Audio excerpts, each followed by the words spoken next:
मी कोण आहे, माझं काय आहे, मी काय करू शकतो. आज मी तुम्हाला एक अशी गोष्ट सांगणार आहे जी माझी आहे, तुमची आहे. खरं तर ही गोष्ट आपल्या प्रत्येकाची आहे. असे काही प्रश्न आहेत जे आयुष्यात कधी ना कधी आपल्याला शांत बसू देत नाहीत. ते प्रश्न म्हणजे मी कोण आहे, माझं काय आहे, मी काय करू शकतो. हा प्रत्येक प्रश्न एक स्वतंत्र भाव आहे. तो कसा हेच मी तुम्हाला या व्हिडिओच्या मालिकेत सांगणार आहे.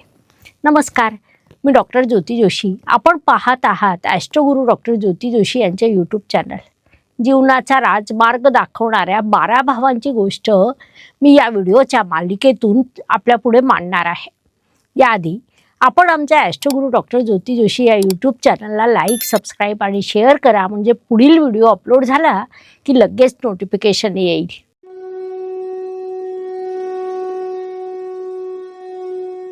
एकदा एक आत्मा पृथ्वीवर जन्म घ्यायला निघाला. त्याच्या मनात धाकधूक होती, थोडी उत्सुकता होती आणि असंख्य प्रश्न होते. त्याचवेळी त्याच्यासमोर भगवान श्रीकृष्ण प्रकट झाले. श्रीकृष्ण हसत म्हणाले, अर्जुनासारखंच तुलाही या जन्मात जीवनाचा एक प्रवास पूर्ण करायचा आहे. हा प्रवास सरळ नाही आहे, तो 12 टप्प्यांचा आहे. आणि लक्षात ठेव, या प्रवासाचा पहिला टप्पा सगळ्यात महत्त्वाचा आहे. ज्योतिषशास्त्रात या टप्प्यांनाच आपण 12 भाव म्हणतो. त्या आत्म्याने पृथ्वीवर पहिला श्वास घेतला. देहाची पहिली जाणीव झाली आणि त्याच्या मनात पहिलाच प्रश्न उमटला, मी कोण आहे. हे शरीर म्हणजे मी आहे का. हा आरसात दिसणारा चेहरा, हे नाव, समाजातील माझी ओळख, मी निभावतोय त्या भूमिका म्हणजे मी आहे का, की या पलीकडे काही आहे. तेव्हा कृष्णाचे शब्द त्याला आठवतात. संत ज्ञानेश्वर महाराज म्हणतात, देह जरी दिसे पुढे तरी तो मी नव्हे. याचा अर्थ किती खोल आहे बघ. शरीर डोळ्यांना दिसतं, आरसा ते दाखवतो आणि समाज त्याच शरीरावरून आपल्याला ओळखतो. पण संत सांगतात, हे मी नाही तर हे माझं आहे. आपण रोजच्या जगण्यात सहज बोलून जातो, माझं शरीर, माझं नाव, माझं काम, माझं घर. जर हे सगळं माझं आहे तर मग हा मी नक्की कोण. कुंडलीचा प्रथम भाव आपल्याला याच सत्याचा शोध घ्यायला लावतो. जेव्हा आपण म्हणतो मीच सगळं करतो किंवा माझ्याशिवाय पान हलत नाही, तेव्हा आपला अहंकार मोठा होतो. संत कबीर म्हणतात, जब मैं था तब हरी नहीं और जब हरी है मैं नाही. जोपर्यंत हा मी मोठा असतो तोपर्यंत आतला खरा आत्मा लपलेला असतो. त्यामुळेच मग आयुष्यात थकवा वाढतो, असमाधान येतं. सगळं असूनही आतून रिकामं वाटू लागतं. आणि जेव्हा आत्मा या विचारांनी गोंधळतो तेव्हा उपनिषदांमधील नेती नेती हा मंत्र आपल्याला दिशा दाखवतो. म्हणजे हे नाही तेही नाही, तू फक्त हे शरीर नाहीस, तू फक्त हे मन नाहीस, तू केवळ तुझे विचार नाहीस, तू या सगळ्यांचा साक्षी आहेस. आपलं मन नेहमी भविष्याकडे धावत असतं, पण आयुष्य आपल्याला वर्तमानात थांबवतं. बहिणाबाई चौधरी यांनी किती साध्या शब्दात मांडलंय, मन म्हणे धाव घ्यावी, मन म्हणे धाव घ्यावी, पाय म्हणती चाल. प्रथम भाव आपल्याला हेच सांगतो, मनाचं ऐक पण स्वतःच्या अस्तित्वाला विसरू नको.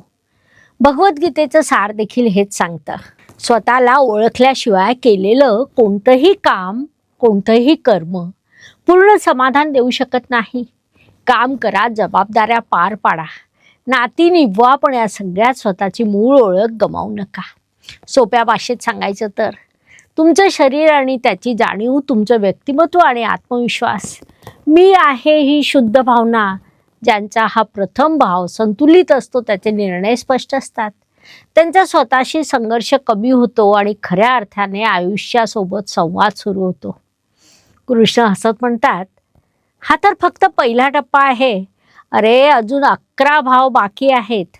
पण जर तुला मी कोण आहे हे उमजलं तर पुढचा प्रवास अधिक सोपा आणि जागरूक होईल. माझं काय आहे, मी कोण आहे, तो होता आपल्या अस्तित्वाचा, आपल्या शरीराचा, म्हणजेच पहिल्या भावाचा प्रवास.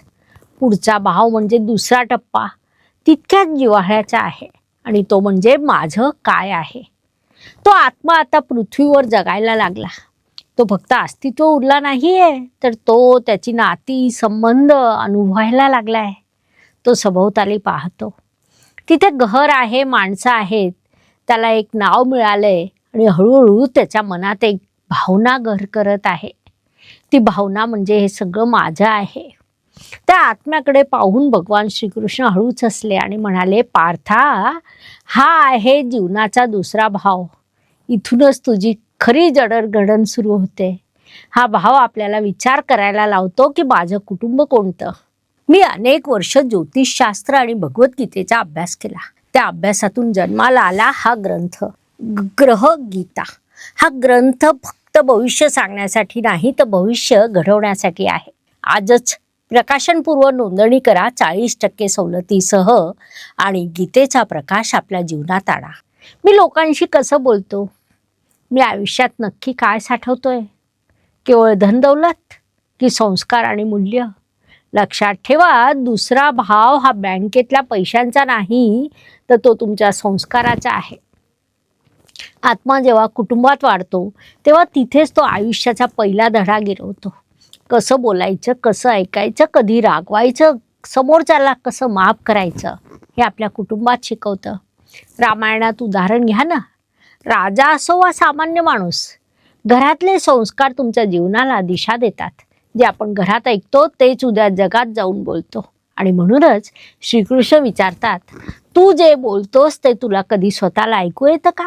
शब्दांना वजन नसतं असं आपल्याला वाटतं, पण शब्दांमुळेच नाती जुळतात आणि तुटतात. संत कबीर किती सुंदर म्हणतात, बोली एक अनमोल है जो कोई बोले जान. म्हणजेच बोलण्याआधी आपल्या शब्दांची जबाबदारी घ्यायला शिकवणारा हा दुसरा भाव आहे. आत्मा जसा मोठा होतो तसा माझ्या या शब्दाचा परीघ विस्तारतो. त्यात पैसा येतो, वस्तू येतात, मालकी हक्क देखील येतो. पण श्रीकृष्ण सांगतात, तुझी खरी संपत्ती तुझ्या तिजोरीत नाही, तर ती तुझ्या वृत्तीत आहे. आपल्या लाडक्या बहिणाबाई चौधरी यांनी हेच सत्य अगदी सुरात मांडलंय. सुख म्हणे धनात नाही, सुख म्हणे धनात नाही, सुख आहे समाधानात. ज्याच्याकडे गडगंज संपत्ती आहे पण मनात समाधान नाही, तो खरा गरीब आहे. आणि ज्याच्याकडे कदाचित थोडंच आहे पण मन शांत आहे, तोच खरा श्रीमंत. उपनिषद देखील आपल्याला एक मोलाचा सल्ला देतात, जे तुझं आहे ते कायम तुझ्याकडे राहीलच असं नाही. आणि म्हणूनच वस्तू जपा, नाती जपा, पण त्यात इतकं अडकू नका की तुम्हाला स्वतःचा विसर पडेल. भगवद्गीता काय सांगते, काम करा, पैसे कमवा, साठवणूकही करा, पण स्वतःला त्या साठवणुकीत बांधून ठेवू नका. दुसरा भाव आपल्याला मालकी हक्क आणि ममता यातलं सुवर्ण मध्य शिकवतो. थोडक्यात सांगायचं तर दुसरा भाव म्हणजे तुमचं कुटुंब आणि मिळालेले संस्कार, तुमची वाणी आणि तुम्ही वापरलेले शब्द, तुमची संपत्ती आणि तुमची जीवनमूल्य. हे माझं आहे ही आश्वासक भावना जर तुमच्या कुंडलीतला हा भाव संतुलित असेल तर घरात शांतता आणते. शब्द मृदू होतात आणि पैशाला योग्य जागा मिळते, पण पैसा तुमच्यावर सत्ता गाजवू शकत नाही. कृष्ण आत्म्याला म्हणतात, तू जे माझं म्हणतोस ना, त्यातून तुझं व्यक्तिमत्व घडतं. म्हणूनच जपून निवड कर. मनात काय साठवायचं आणि काय सोडून द्यायचं. मी काय करू शकतो? आपण 2 मूलभूत प्रश्न स्वतःला विचारले. पहिला, मी कोण आहे, आणि दुसरा, माझं काय आहे. तो आत्मा आता स्वतःला विचारतोय, मी काय करू शकतो आणि मी आयुष्यात पुढे कसा जाणार. आता तो आत्मा थोडा स्थिर झाला आहे, त्याची स्वतःची ओळख तयार झाली आहे, आपुलकीचं वर्तुळ निर्माण झालं आहे.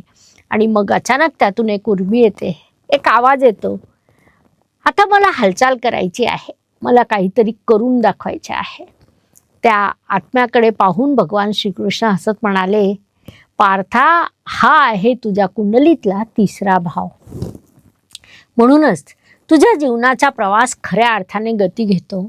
हा भाव आपल्याला आरसा दाखवतो, विचारतो तुझ्यात किती धाडस आहे, तू किती वेळा पडतोस आणि पुन्हा जोमाने उभा राहतोस, तू जगाशी संवाद साधतोस की गप्प बसतोस.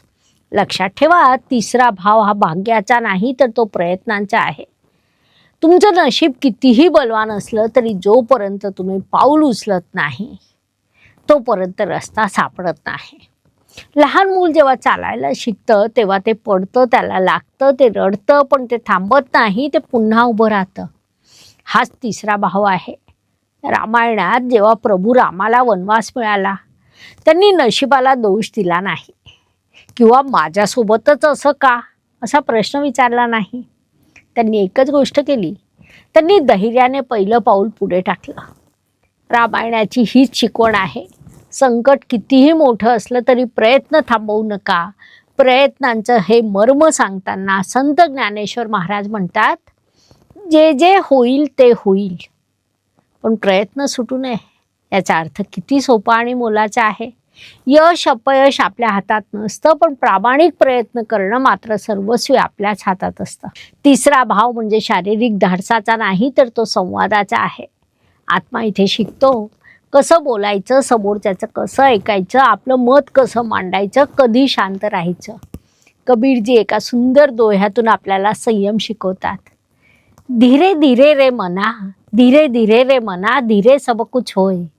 संवाद म्हणजे फक्त गोंगाट किंवा शब्दांचा बाजार नाही, तर संवाद म्हणजे समोरच्याला समजून घेणं. तुमचं बोलणं हे तुमचं शस्त्र ठरू शकतं आणि औषधही. या प्रवासात आपण एकटे नसतो. आपले भाऊ बहीण, मित्र, शेजारी हे सगळे आपल्यासोबत चालत असतात.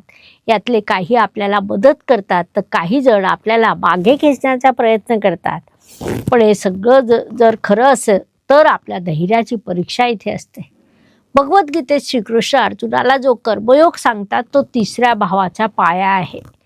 कृष्ण म्हणतात, कर्म कर, फळाची चिंता नको करू. आजचा प्रयत्न पूर्ण ताकदीने कर, उद्याचा विचार नंतर बघता येईल. कारण जोपर्यंत तू चालत नाहीस तोपर्यंत रस्ता उघडणार नाही. थोडक्यात सांगायचं झाल्यास धैर्य आणि आत्मविश्वास, सततचा प्रयत्न आणि चिकाटी, सुसंवाद आणि लेखन वाचन, जिद्द आणि पुढे जाण्याची इच्छा जर तुमचा भाव मजबूत असेल तर मनातली भीती कमी होते. तुमचा आवाज ठाम होतो, स्वतःवरचा विश्वास वृद्धिंगत होतो. कृष्ण त्या आत्म्याकडे पाहून शेवटी म्हणतात, बाळा, तू किती पुढे गेलास यापेक्षा तू चालायला सुरुवात केलीस का, हे जास्त महत्त्वाचं आहे. धन्यवाद. भेटूया पुढच्या भागात त्या आत्म्याच्या पुढील प्रवासासह. अजूनही आपण आमच्या यूट्यूब चॅनलला लाईक, सबस्क्राईब, शेअर केलं नसेल तर पटकन करा. धन्यवाद. शुभम भवतु. जय ज्योतिष. नमस्कार. शास्त्राचा अभ्यास करण्यासाठी माझी मराठीतून 11, हिंदीतून 2 अशी पुस्तकं प्रकाशित झाली आहे. विशेष बाब म्हणजे मी स्वतः संशोधित केलेली ज्योती जोशी पद्धती अर्थात जे पद्धती या विषयावर स्वतंत्र ग्रंथ उपलब्ध आहे, त्याचा देखील लाभ घ्यावा. यूट्यूबची कार्यप्रणाली ही मुख्यतः लाईक, शेअर आणि सबस्क्राईबवर चालते.